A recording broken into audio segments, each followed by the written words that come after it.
Abiyyoot kaasa'ee afaan mimmi'aayee an Oromoo jedhee taayitatti ol ba'ee naaftanyaa gurmeessee uf moggaara kaayee gaarii uf fakkeessee mala nutti dha'ee ummata sossobee rakkoo irraan ga'ee karoora baafatee duraan lafa kaa'e diinummaan mul'ate kunoo ifa ta'e hawaasni Oromoo argeera dhaga'e akka hundeen isaa alagaadha ta'e gochaa mirkaneessee ragaan faffaca'e kallattii hundarraa addunyaa wal ga'e abbaa irree kaayoon inni gadi ba'e seenaa nugustootaa leellise ol ka'e siidaa isaanii ijaaree galma keessa kaa'e irraanfate warreen achiin isa ga'e dhiiga Oromootiin taayitarratti ba'e teessoo saba keenyaa malu irra taa'e lammaa namni butee isa jala kaa'e kan lubbuun Oromoo hedduu itti ba'e lafeen itti cabdee dhiigni dhangala'e akka bishaan gannaa dachiirra lola'e qeerroof qarree hedduu qaamni hir'uu ta'e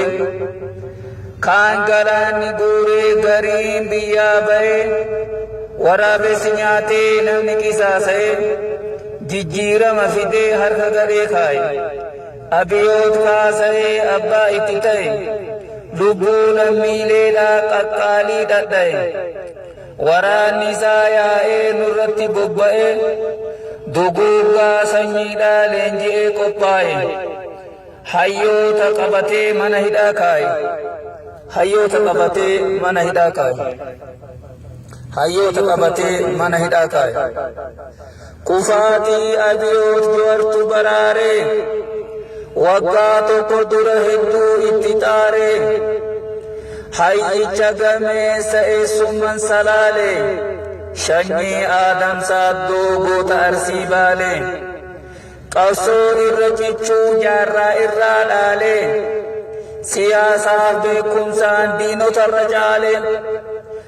dhara alagaadhaa harkatti sakaale bakka baarootumsaa sabni isa laale Oromoo tokkoomsee jabeessee ijaare abdii irra kaa'e ummanni madaale adeemsa isaa argee guuttatee ilaale abiyyooti naafee kana aare naaftanyaa gurmeessee irratti ijaare mana hidhaa galchee galata wallaale fala fidasee ufitti falfale fala fidasee ufitti falfale fala fidasee ufitti falfale